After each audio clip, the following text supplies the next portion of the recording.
international leadership, pride in our natural resources, and a leader who has Edmonton roots, Western roots, and understands that we're better when we're all together, and that we can be Canada strong, united.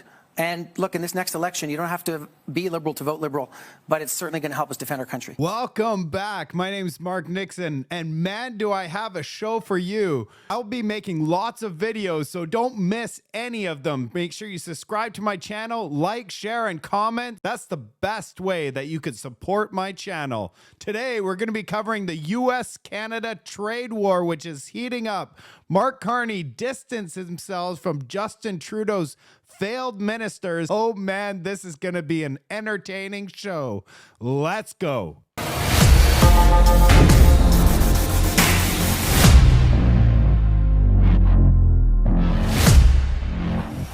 First, we have Doug Ford that folds faster than a mousetrap. He backpedals and he says he has nothing to do with the negotiations. He's just a mouthpiece. Oh, really? Then why is he in Washington, D.C.? Let's take a look at what he says. Today, for sure. Hopefully you got a little bit of sleep. At this point, at the end of the day, you were back on American networks. There were some quotes from the inner circle of Trump, more or less declaring this a win yesterday. So what are your thoughts? Is this a win for Trump, or how do you back from that? You know, if they want to call it a win, whatever, it's in politics, but here and there, what happened yesterday very clearly, Secretary Lutnick called me, I didn't call him, put an olive branch out, and only a foolish person would decline or hang up on someone and say, I'm not listening. We said, well, that's fine. We need a meeting, and we need it right away. He agreed. He said, fly down tonight, fly down tomorrow, the next day. We're bringing Minister LeBlanc with us and Ambassador to have that conversation, to sit down and see what their requirements are, what their needs are. I always say, when you have your largest customer, you listen to your largest customer in business. And we'll sit there and listen and make sure that we bring that information back and sit around the table.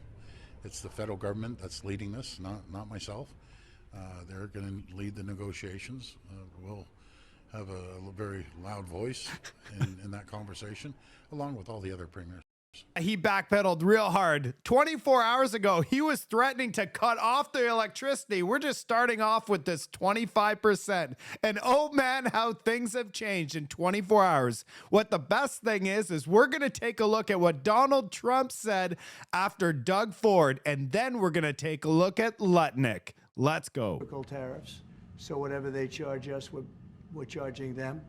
Nobody can complain about that. Whatever it is, it doesn't even matter what it is. If they charge us 25 or 20% or 10% or 2% or 200%, then that's what we're charging them.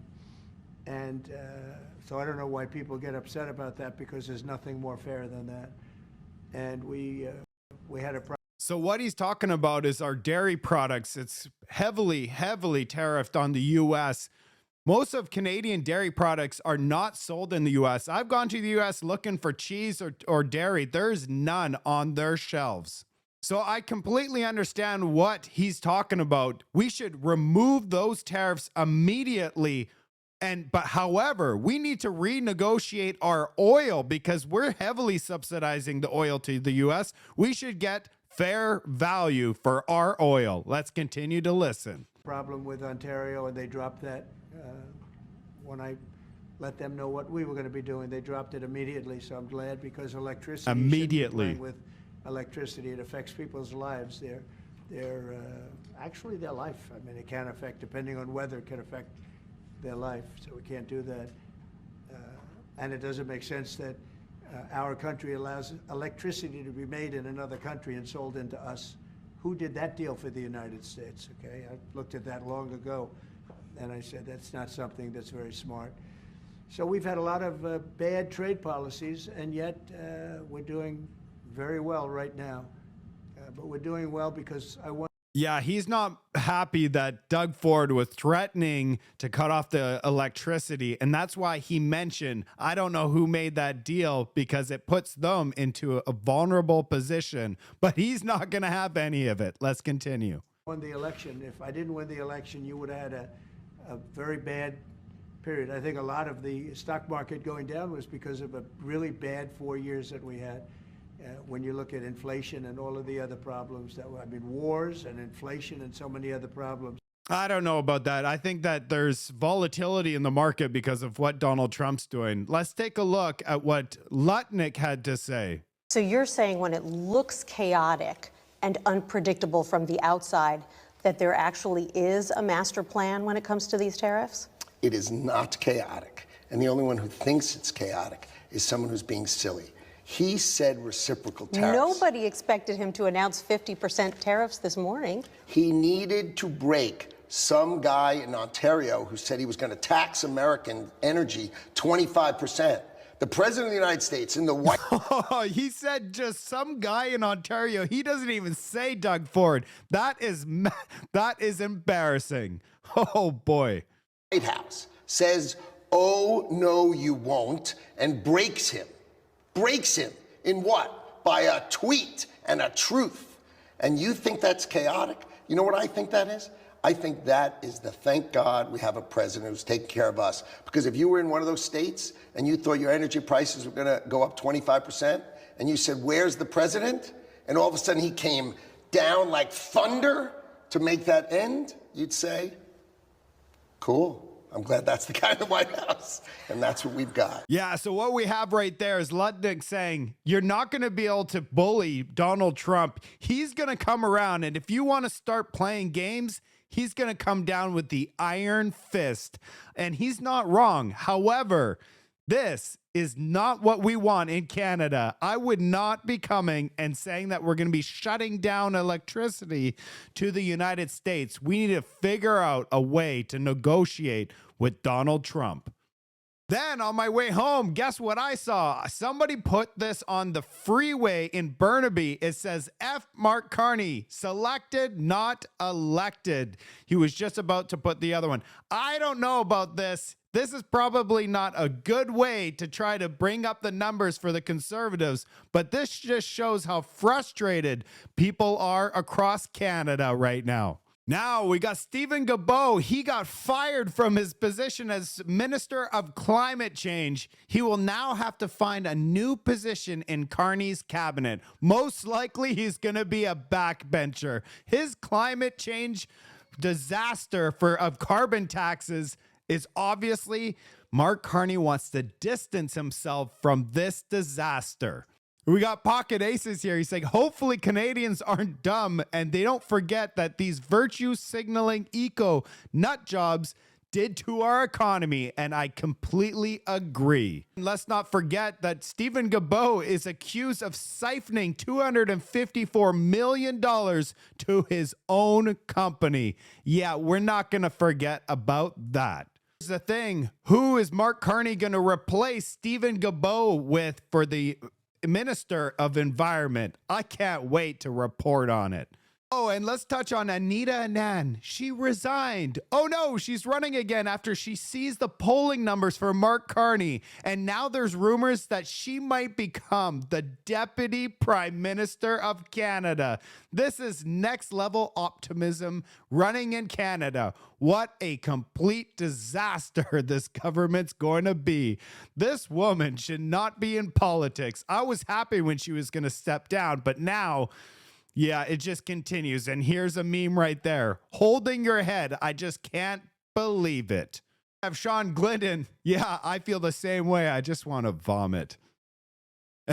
And here we got the Dean. Yeah, exactly. What a complete dumpster fire. Before we talk about a couple more cabinet shuffles, I want to talk about one more thing with Lutnick. You have no idea what he said today. Let's take a look. Countries that actually thoughtfully examine how they do business with us. And then you have people like the Canadians who are in elections. So you have no idea. You think it's about a trade war. This is their way of getting election votes. Holy crap. He might be right. I think it might be a way for our government to get reelected, because ever since Donald Trump started talking about the 51st state, look at the polling numbers.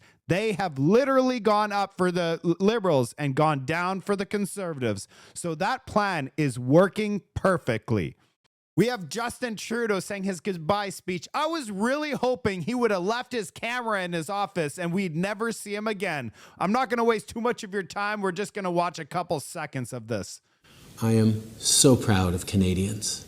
I'm proud to have served a country full of people who stand up for what's right, rise to every occasion, and always have each other's backs. Oh, please.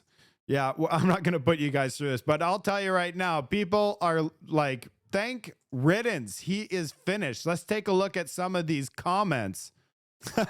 I was thinking the same thing. He will not be missed. And check out this one. Photo's way better. And then right after this video, you are not going to believe what came out next. Justin Trudeau's office is getting moved out of the Parliament building. Oh man, this is a wonderful day. Trudeau is packing up his furniture and leaving today because today is Trudeau's last day at office. Look at this. I think that's going to fit all his furniture in there. Trudeau's last day. Freedom. Thank goodness. Or hopefully he leaves his camera in his office so that he doesn't have to make all of these short form videos for us. Next, guess who quit? Mr. Bowtie. He is gone. Mark Holland says he is going to be quitting politics. He will not be going back for re-elections. Thank goodness. It looks like we should all start booking our summer road trips because now that he's gone, the planet will no longer burn if we go on a road trip.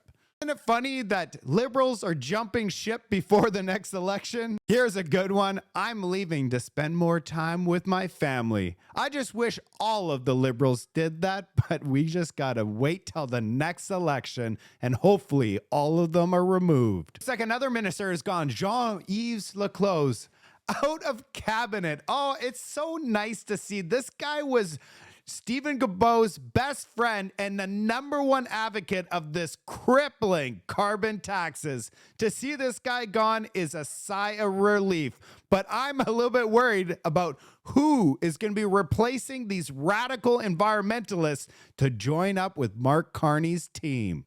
Now we have Moose on the Loose that posted this one about Randy Boissonnault. How pathetic. Oh man, all he does is lie. How many Randys are there? 56? Let's take a look at this news press release that he just did. We're going into overtime here, but I need to ask because you're addressing a largely Alberta audience. What do you feel a Carney-led Liberal Party has to offer Albertans that would draw support?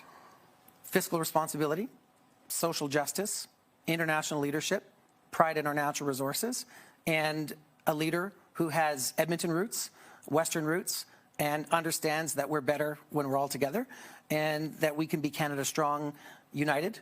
And look, in this next election, you don't have to be Liberal to vote Liberal, but it's certainly going to help us defend our country. All right, Mr. Boissonnault, I'll have to leave it there. Thank you kindly for Yeah, it's not going to defend our country at all. If we have another 4 years of Liberal government, our country is toast. And that's probably what Donald Trump wants. He wants to weaken us so much that he literally makes us the 51st state. That's the only thing I could think of.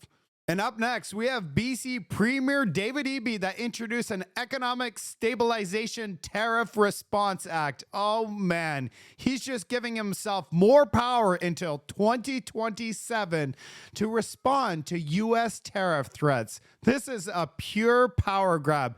At least what I was looking for, if he was going to use all of these emergency powers, it says it has guardrails, but we all know they're going to go full tilt if required, he says. It would have been nice if there was an automatic approval for oil and gas, but unfortunately, it does not.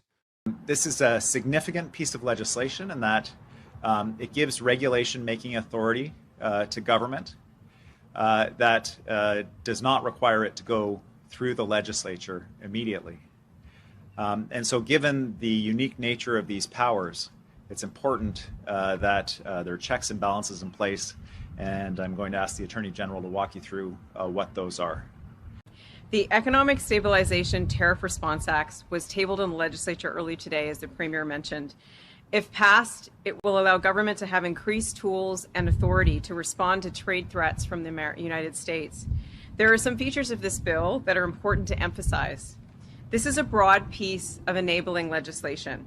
It empowers government to respond quickly and take action in a wide range of areas. The legislation will allow us to respond in a timely fashion to new threats as they emerge. This legislation is temporary. The powers are time limited and will sunset no later than mid-2027. We can use this legislation to respond quickly to the emerging developments and carry out the work of longer term and permanent changes at the same time. The proposed legislation does not give government unchecked broad power. There are guardrails in place. The bill allows us to enable existing agencies and government bodies to carry out their mandates despite external attempts to harm our economy and our sovereignty. Government cannot use the authorities given by this bill to allow natural resource projects without permits or environmental assessments, and it cannot use the authorities to sidestep Indigenous consultation requirements. Those remain protected. We've been careful to frame the bill in... Yeah, so that's what I'm trying to say. If there was something they should change is to accelerate the development of oil and gas. The way that they've done this is just to retaliate against Donald Trump if he imposes significant tariffs on our forest industry. And he already said he's going to be going after Canada's forest industry. He wants to have the forestry industry in the U.S. So what do you think's going to happen? I guarantee you David Eby is going to be using this to impose retaliatory tariffs. And if you just saw what happened to Doug Ford and how he backpedaled instantly when Donald Trump came with the iron fist, what do you think's going to happen to David Eby?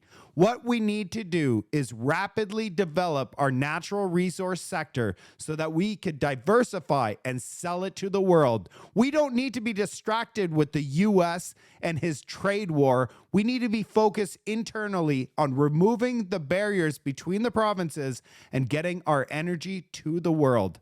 That is plain and simple. This whole thing, emergency thing, is a huge waste of time, and it's going to end up blowing in our faces. Check out the shelves. Yeah, how pathetic is that? The way I see it is, let's be adults here. If you want to boycott U.S. booze, go for it. If you don't, then don't. It should completely be up to the adults. But that's the thing. The Canadian government, while BC specifically, has removed all U.S. booze as retaliation, and you do not have a choice. That's it for me today. If you've enjoyed this, please let me know in the comments section, like and share. That's the best way to support my channel. I look forward to providing all of you with many, many updates. I'm going to be going to Mexico, but I will bring my equipment so that I keep you informed. Thanks for watching.